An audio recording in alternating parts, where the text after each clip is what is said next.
नमस्कार फुलटू में आपका स्वागत है। Piddu ji stop hitting on her please.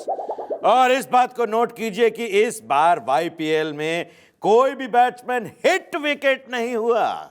हाँ बेचारो जी, क्योंकि सारे प्लेयर्स नॉन वायलेंस में विश्वास रखते हैं। किसी ने भी बैट्समैन को विकेट से हिट नहीं किया। What is she talking about? छा गई गुरु, छा गई, कमाल कर देता।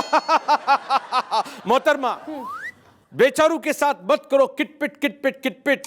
मुझसे बात कर, मेरा लव तुम्हारे लिए है। Hit hit hit hit hit hit. Piddu ji are so sweet. क्या सो स्वीट पिद्दू जी? अरे मैं बात कर रहा हूं क्रिकेट में हिट विकेट की, जहां पे बैट्समैन अपनी विकेट पे गिर जाता है। That's called a hit wicket. No Becharu ji, no, that's called batsman fell on the wicket. क्या हो गया आपको? आपकी ना इंग्लिश आपकी तरह हो गई है, थकाओ एंड पकाओ। मोहतरमा, यू आर राइट। बेचारू इंग्लिश में है तंग। मैं तुमसे प्यार करता हूं, मैं हूं दबंग। हुड हुड दबंग, हुड हुड दबंग। प्लीज प्लीज आप पते की बात करेंगी? Sure. 21 Punjab society, Khar west. ये क्या है? मेरा पता। आपने तो कहा कि पते की बात करो। मोहतरमा, मोहतरमा, मुझे पता चल गया तुम कहां रहती हो। आज रात को मैं चक्कर मारूंगा ऑन अ बाइक और मेरे शेर को सुनकर मुझे मिलेगी सैलरी में hike. And I'm going on an indefinite strike. Okay. ये बात आई रियली लाइक। बेचारू निकल जाओ, हम तुम्हारे साथ हैं। Thank you. नमस्कार, एक बार फिर से आपका स्वागत है फुल टॉस में। देखिए, इन माय एक्सपर्ट ओपिनियन इस बार वाईपीएल में हर कोई पिंच हिटर है। पिद्दू जी, वैसे आपने भी नई शर्ट पहनी है, न्यू पिंच। मोहतरमा, मैंने पहन रखी है नई कमीज, मैंने पहन रखी है नई कमीज, और छुआ मारना है तो घर पे रखो चीज। हाउ चीजी। ओफो, मैं बात कर रहा हूं उस बैट्समैन की जो आते ही मारने लगता है। मारने लगता है यानी बॉक्सर है? मतलब पिंच हिटर को बॉक्सर भी कहते हैं? What is she talking about? छा गई गुरु, छा गई। मोहतरमा, बॉक्सर को मारो गोली, मैंने तुम्हारे लिए सजा के रखी है डोली। पिद्दू जी। अरे तुम्हारी डोली को मारो गोली। चलिए, ऑल राउंड परफॉर्मर्स की बात करते हैं। वो प्लेयर जो हर फील्ड में माहिर है। बेचारू जी, अगर वो हर फील्ड में माहिर है तो वो फील्डर हुआ ना, ऑलराउंडर कैसे हुआ? No no, please explain. Oh छा गई यार, छा गई। Becharu, remember one thing, field में कुछ उगाने के लिए चाहिए होता है पानी। और मोहतरमा, हम तुमसे बेहद प्यार करते हैं, यही सच बात है जानी। पिद्दू जी। अफसोस कि मैंने अपनी माँ की बात नहीं मानी कि बेटा पिद्दू जी के साथ रहेगा तो बन जाएगी तेरी दर्दनाक कहानी। मिलॉर्ड, आज हमारे साथ कटघरे में मौजूद हैं डॉक्टर जीवन। वाह वाह वाह वाह, क्या बात है। डॉक्टर जीवन, आप पर पहला आरोप ये है कि आप गरीबों को फ्री में। बिल्कुल बिल्कुल, गरीबों का फ्री में इलाज करना ही पड़ता है। डॉक्टर साहब, आप पहले मेरी बात पूरी सुनिए। मैं आप पर आरोप लगा रहा हूं कि आप गरीबों को फ्री में मिलने वाली दवा को अपने प्राइवेट क्लिनिक में बेच देते हैं। जज साहब, मैं बड़ा जज्बाती डॉक्टर हूं। मेरा दिल नहीं करता कि एक्सपायर्ड दवा मैं गरीबों को दूं। आप पर अगला आरोप यह है कि आप सरकारी अस्पताल से ज्यादा अपने प्राइवेट क्लिनिक में आने वाले मरीजों का ज्यादा ध्यान रखते हो। ऐसा क्यों? जज साहब, बल्कि हकीकत ये है कि मैं सरकारी अस्पताल के मरीजों का ज्यादा ध्यान रखता हूं। हाँ, तभी तो सरकारी अस्पताल से हमारे अस्पताल में मरीज। वाह वाह वाह वाह। डॉक्टर साहब, आप पर एक आरोप और भी है। वो आरोप ये है कि आपके मरीज कितने भी सीरियस क्यों ना हो, लेकिन आप उनको नर्सों के भरोसे छोड़ के चले जाते हो। मैं अपने मरीज को नर्सों के हवाले इसलिए छोड़ जाता हूं ताकि हमारा मरीज जिंदा बचे।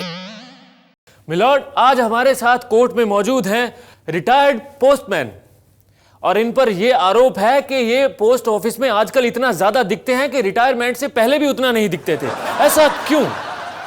अरे बाबा, वो सरकार का गलती है। मैं सरकार को 1000 बार बोला, लिख के दिया, मेरा पेंशन मेरे हाथ में दो, डाक से मत भेजो, फिर क्या करेगा। देखिए, आप पर यह भी आरोप है कि आप घर की नींद पोस्ट ऑफिस में पूरी करते थे। ऐसा क्यों? अरे बाबा, घर का सब काम मैं पोस्ट ऑफिस में करता था, तो सोने को मिलता था किधर। फिर देखिए, आप पर यह भी आरोप है कि आप अपने काम से बचने के लिए लोगों के खत, लोगों की रजिस्ट्री उनके पते पर पहुंचाने की बजाय कूड़ादान में पहुंचाते थे। ऐसा क्यों?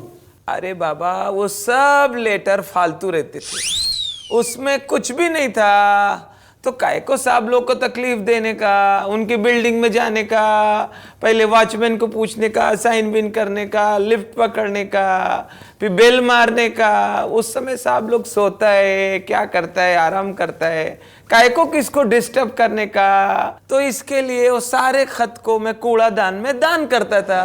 फिर हो, तो इसका मतलब है कि आप लोगों के लेटर्स खोल कर पढ़ते थे।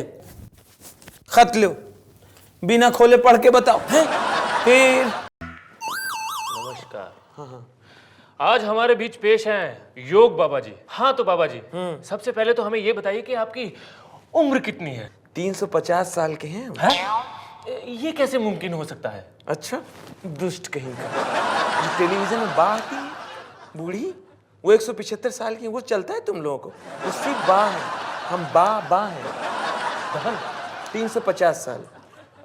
अच्छा, हमने सुना कि आप खाने का बहुत ज्यादा परहेज करते हैं। तो परहेज न करें, हम तो उस जगह नहीं जाते हैं जहाँ खाने की व्यवस्था ना हो। वहाँ क्या जाना जहाँ ना हो खाना। अच्छा, आप पर लोगों ने इल्जाम लगाया है कि इल्जाम कौन लगा रहा? तू ही सब सवाल ढूंढ के ला हमने रहा। नहीं लगाए हैं, लोगों ने इल्जाम लगाए हैं। लगाए, बना बना के आ रहा है नौटंकी। पूछो। लोगों ने इल्जाम लगाए हैं कि आप जो भी आसन है वो बैठे बैठे बताते हैं। ऐसा क्यों? तो खड़े होके कैसे करें? दुष्ट कहीं। हम कोई स्टैंड अप कॉमेडियन है?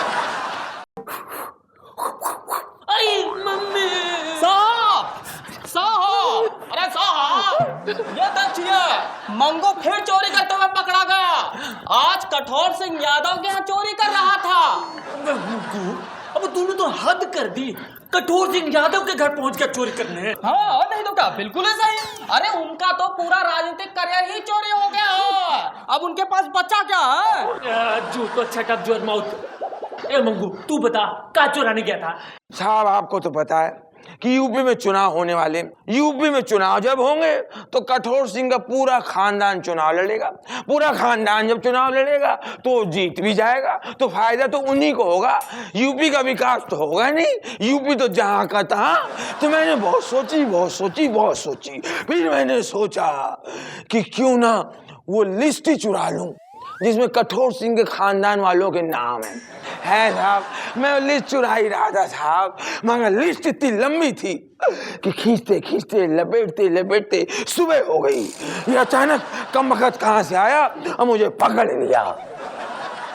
क्या हो गया साहब? आप तो मेरी स्टोरी सुन के कमर सिंह की तरह रोने लगे। हम सोच रहे हैं कि काश हम भी कठोर सिंह यादव के रिश्तेदार होते, तो आज हम भी एमपी या एमएलए तो बन ही गए होते। साहब, आप एमपी एमएलए जरूर बनोगे जब मैं मिनिस्टर बनूंगा। अरे चौबे जी, कहाँ बताएं। अरे कल पार्टी बहुत अच्छी थी। अरे फ्री की दारू पीने का मजा ही अलग होता। साहब, ये देखिए, मंगू आज फिर चोरी करते हुए पकड़ा गया। आज तो ये famous music director smile barber क्या चोरी करता हुआ पकड़ा गया। अबे मंगू, अबे म्यूजिक डायरेक्टर के घर पे का फ्रीडम की तरह म्यूजिक चुराने गया था। साहब, मेरी खोपड़ी हुड़गुम्बा हो रही है। उनके यहाँ चुराने के लिए है क्या? अगर चुराने के लिए इतना म्यूजिक होता तो 2-3 फिल्मों के बाद वो गायब क्यों हो जाते? क्या बात करता है मंगू? हाँ, अरे अपने साहब को ही देख लो। हाँ, इनके पास तो चोरी करने के लिए कुछ भी नहीं है, फिर भी ये गायब कभी नहीं होता। ए मंगू, तू फुल स्टोरी बता, आज कोई नहीं टोकेगा। साहब आपको तो पता है कि उनकी म्यूजिक की दुकान बंद हो गई है, अब वो गुजरात से चुनाव लड़ रहे हैं, तो मैंने सोचा मैं जाके उनको बधाई दे दूं। जैसे साहब बधाई देने के लिए मैं दीवार कूद के अंदर घुसा, उल्टा उन्होंने मुझे पकड़ लिया और मेरा बाजा बजा दिया। मुझसे कहने लगे जेब में जितना पैसा निकालो, अब मैं नेता बन गया हूँ, सहयोग करो। मैंने कहा साहब मैं गरीब आदमी हूँ, मेरे पास सिर्फ 20 रुपए है। उन्होंने झपट्टा मार के 20 रुपए छीन लिए, बोले हम नेता हो गए हैं, अब छीनना हमारा हक है।